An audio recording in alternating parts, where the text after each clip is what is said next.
Pernah kepikiran gak sih, ponsel yang ada di saku kita atau kopi yang kita minum tadi pagi, itu datangnya dari mana? Kemungkinan gedenya, semua barang itu pernah mampir di salah satu tempat paling sibuk di dunia, pelabuhan komersial. Kita mungkin gak sering lihat, tapi perannya itu, wah penting banget buat hidup kita sehari-hari. Angkanya 80% sebanyak itulah volume perdagangan global yang diangkut lewat laut. Gede banget kan? Artinya, ya hampir semua barang yang kita pegang dan pakai tiap hari itu perjalanannya dimulai dari pelabuhan. Nah ini dia nih gambaran pelabuhan tradisional. Kelihatannya keren ya, padat dan kompleks banget. Kapal, kontainer, crane, semua bergerak bareng kayak sebuah orkestra raksasa. Tapi sistem yang udah puluhan tahun ngelayanin kita ini, jujur aja, sekarang udah mulai kewalahan. Dan disinilah letak masalah utamanya. Pelabuhan kita itu lagi ngalamin kemacetan global. Sistem yang lama ini udah nggak sanggup lagi, udah nggak kuat nanganin perdagangan di zaman sekarang. Oke, kita bedah masalahnya satu-satu ya. Pertama, macet parah. Bayangin, kapal bisa nunggu berhari-hari cuma buat sandar. Kedua, tekanan soal lingkungan. Pelabuhan dituntut buat lebih hijau. Ketiga, masalah keamanan dan keselamatan kerja yang serius. Dan akarnya, semuanya karena prosesnya masih banyak yang manual, udah ketinggalan zaman, dan ya nggak efisien sama sekali. Dan seolah-olah itu belum cukup, krisis-krisis modern makin bikin runyam. Pandemi, konflik geopolitik, cuaca ekstrim, semua itu nunjukin betapa rapuhnya rantai pasok global kita. Sistem yang lama ini ternyata gampang banget goyah. Kita butuh solusi, dan butuhnya sekarang juga. Tapi, dari semua tantangan ini justru muncul sebuah solusi yang revolusioner. Selamat datang di era pelabuhan cerdas. Dan ini bukan cuma perbaikan kecil-kecilan loh ya, ini tuh sebuah visi yang benar-benar baru untuk masa depan perdagangan global. Perbedaannya jauh banget. Kita pindah dari yang serba manual jadi serba otomatis. Dari yang tadinya reaktif, artinya nunggu masalah muncul baru dibenerin, jadi prediktif, mencegah masalah bahkan sebelum terjadi. Dari sistem yang kepisah-pisah, jadi satu ekosistem yang nyambung semua. Dan yang paling penting, dari rantai pasok yang gampang rusak, jadi jaringan yang jauh lebih tangguh. Dan ini penting banget buat dicatat. Ini bukan sekedar upgrade IT biasa. Bukan cuma ganti komputer.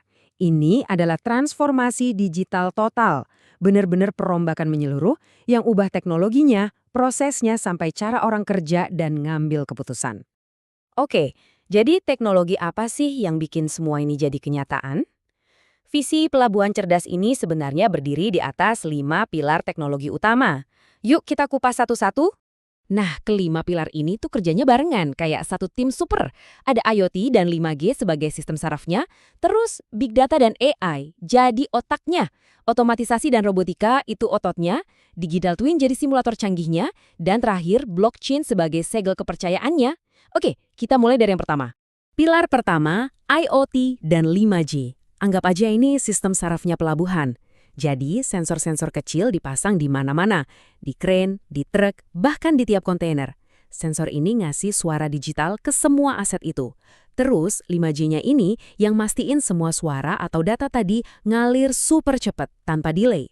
Hasilnya, kita dapat pelabuhan yang seolah-olah hidup dan sadar sama semua yang terjadi di sekitarnya secara real time. Lanjut, pilar kedua, Big Data dan AI. Kalau tadi IoT itu sistem saraf, nah AI ini otaknya. Tugasnya AI itu membaca semua data yang seabrek-abrek tadi dan mengubahnya jadi keputusan cerdas. Bayangin deh, AI bisa ngeramal kapan crane bakal butuh servis sebelum beneran rusak. Atau dia bisa otomatis atur ulang jadwal kapal biar nggak ada lagi antrian panjang. Pilar ketiga, ini ototnya. Otomatisasi dan robotika. Yang kita omongin di sini tuh kayak truk tanpa supir dan kren yang gerak sendiri kerja non-stop 24 jam. Ini bukan cuma soal ngebutin kerjaan loh, tapi yang lebih penting, ini bikin area kerja jadi jauh lebih aman. Karena resiko kesalahan manusia atau human error bisa ditekan habis-habisan. Oke, pilar keempat, digital twin. Ini keren banget. Gampangnya, ini tuh kayak bikin kembaran digital dari seluruh pelabuhan di dalam komputer. Dengan kembaran ini, operator bisa nyoba-nyoba berbagai skenario. Misalnya, gimana kalau tiba-tiba ada badai gede? Atau kalau alur kerjanya kita ubah gini, lebih efisien nggak ya? Semua simulasi ini dilakuin di dunia maya, jadi aman. Nggak ada risiko sama sekali di dunia nyata. Ini alat perencanaan yang canggih banget. Dan yang terakhir, pilar kelima, ada blockchain. Gini deh bayanginnya, ada satu buku catatan digital yang super aman dan buku ini dibagiin ke semua pihak yang terlibat. Setiap dokumen atau transaksi yang dicatat di situ nggak bisa diubah atau diotak-atik lagi selamanya. Ini gunanya buat apa? Biar ada satu sumber kebenaran yang bisa dipercaya semua orang, nggak ada lagi celah buat penipuan, dan pastinya ngebangun kepercayaan. Jadi, semua teknologi canggih ini artinya apa?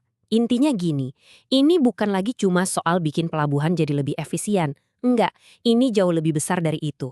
Ini soal mengubah total peran pelabuhan dalam keseluruhan rantai pasok global. Nah, ini dia perubahan paling gedenya. Pelabuhan itu nggak lagi jadi tempat transit yang pasif, yang cuma jadi tempat barang numpang lewat.